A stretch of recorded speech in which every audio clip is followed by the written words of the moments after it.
Hello and welcome to a video on mixed numbers and improper fractions, and in this video we're going to convert from mixed numbers to improper fractions, and then in the next video we're going to go back and convert from improper fractions back to mixed numbers. So first of all, what do we mean by a mixed number? Well, a mixed number is just broken down into a whole number and a fraction.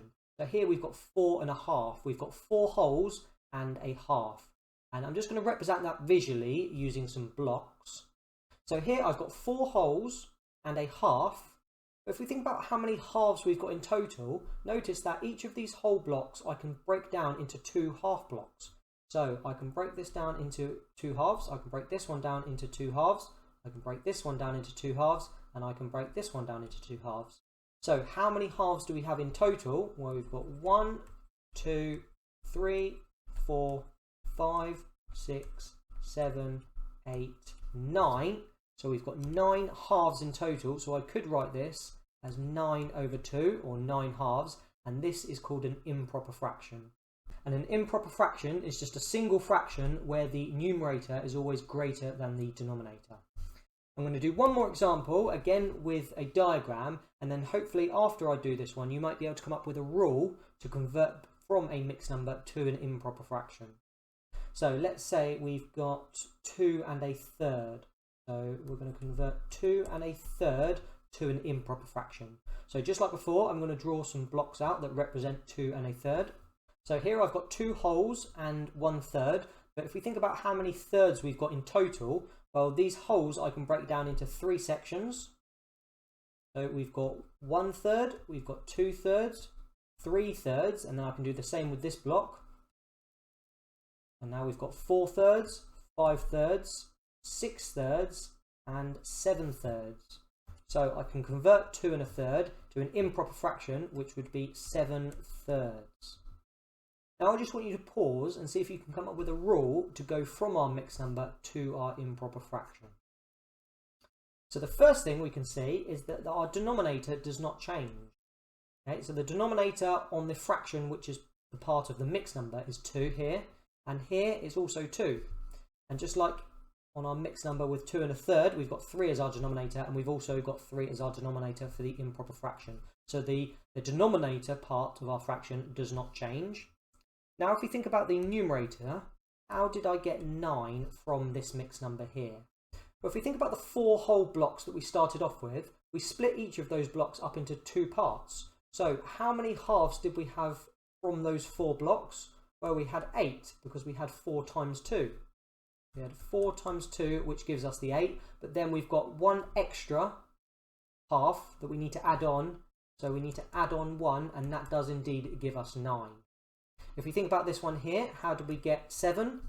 Well, we started off with 2 whole blocks, and each of those whole blocks had 3 parts, was broken down into 3 parts. So how many parts or how many thirds do we have from those 2 blocks? Well, we had 6 because there's 2 times 3. So 2 times 3, that gives us the 6, and then we add on that extra 1. We add on that extra 1, and that also does give us 7.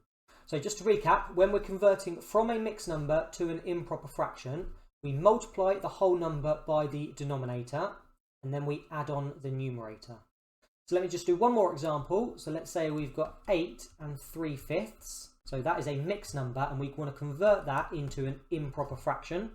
So remember that the denominator always stays the same. So our denominator is going to be 5. And then to work out our numerator, we multiply the whole number by the denominator. 8 times 5 gives us 40, and then we need to add on our numerator. So plus 3, that gives us 43. So our answer as an improper fraction is 43 over 5. Okay, so I've got some here for you to have a go at. So for all of these 6 questions, I'd like you to convert them into improper fractions.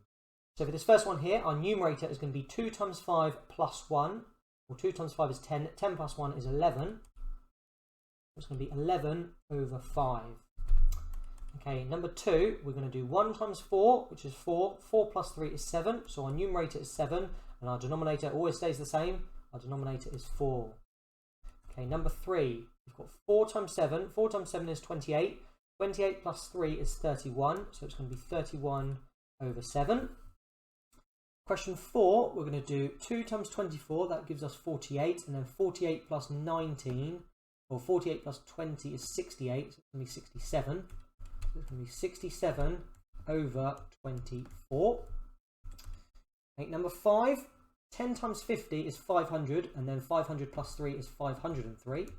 503, so it's going to be 503 out of 50.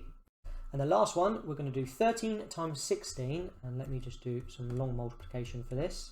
So 13 times 16, 3 times 6 is 18, 1 times 6 is 6, plus 1 is 7, and then we carry the 0 because we're working in the tens column. 1 times 3 is 3, 1 times 1 is 1. Add them together, we get 208. That's right, 208. So 208, and then we need to add on 7. So 208 plus 7, that gives us 215. So it's 215 over 16. In the next video, we're going to do the reverse. So we're going to go from our improper fraction back to our mixed number. I'll see you then.